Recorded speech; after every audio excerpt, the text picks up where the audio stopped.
Assalomu alaykum, hurmatli obunachilar. Men shu necha yillardan beri germanskiy velosiped sohasi bo'yicha germanskiy sotaman.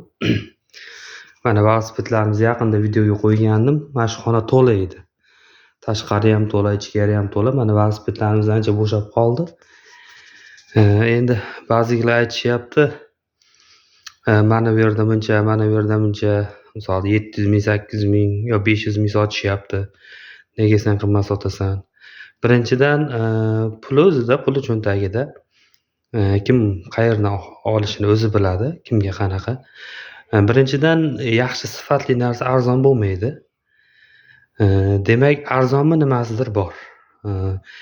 Bu germanskiy velosipedlarda apparat sohasi, apparat eng qimmat bo'ladi. Misol, qimmat joyi, detali. Endi kakishda bir motor singari narsa, qimmat bo'ladi apparat. Mana bu yerlarda mana apparatlarni olib kelib qo'yganmiz, mana g'ildiraklari bilan. Qimmat apparat, 7 talik Nexus, mana переключательlari bilan, mana komplekt. Bu narsani apparatini o'zi 500 ming so'm turadi, ishonchli, garantiyaligi. Qanaqa qilib velosipedni 500 ming, 600 ming, 800 ming sotish mumkin? Endi o'zingizlar o'ylab ko'ringlar. Bu velosipedlar hammasi meni o'zim qo'limdan chiqqan, ishonchli. Apparatlari garantiyasi bilan beramiz. Ishonchli narsa. Ular unaqa 700 ming, 800 ming velosipedlar emas. Eng arzoni ham 1 million 300 ming velosiped. Apparatlari yaxshi, garantiyali. Kimga qanaqa? Pul cho'ntagida hammani xohlagan joyda xarid qilishi mumkin, bemalol. Xohish o'zida, tanlov o'zida. To'g'ri, bir 700 ming, 800 mingligidan bir 300-400 ming qimmat olishi mumkin, zato ishonchli narsa oladi. Apparatlari ishonch. Misol, apparatdan yeb qo'ysa, misol, apparati chata chiqsa, unda ancha diqqat qilib qoladi olgan odam.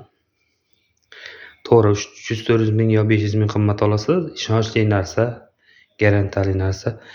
Endi Xitoyda velosipedi ham, Xitoydagi ham eng arzoni 1 million so'm bo'lyapti. Misol 26 razmerli, 28 razmerli 1 million so'm, 1,5 million so'mgacha. Yog'i u qimmatlari ham bor. Endi germanskiy qancha bo'lishi mumkin, o'zingizlar o'ylab ko'ringlar. Apparatlari ishonchli, kraskalar toza. Bu kraskalar zanglab ketgan, chirib ketgan, arzonlari bor. Ular arzon. Ular ko'p xizmat qilmaydi, chunki apparatlari ham o'sha bo'lgan ular. Misol, motor mana men mashinamga o'tgan yil motor qildim, 300 mingga probeg berdi. Agar men ham o'shani vaqtida avtolarni almashtirib yursamgina yurib berish mumkin shu 300 ming probegda. Agar uni vaqtida avtolarni almashtirmasam, u ham yurmaydi. Chunki o'zimda u ish, avtolarni vaqtida kilometrda alishtiraman. O'shandagina o'sha probegni bosib berishim, minishimga ham bog'liq. Qanday minaman, kimdir qo'pol minadi, kimdir ehtiyot qilib avaylab minadi, shunisiga bog'liq. Velosiped sohasida ham shu. Kakishda bu orqa apparat, kakishda motor singari narsa. Velosipedlarimiz oz qoldi, xudo xolisa yana yaqinda yangi tovarlarimiz keladi.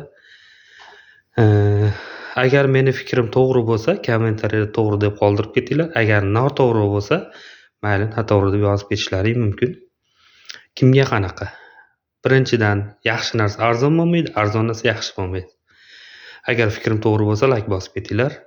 Kimga shunaqa sifatli yaxshi velosipedlar kerak bo'lsa, pastdagi raqamlarga murojaat qilinglar. Like va podpiska boshingizdan chiqmasin.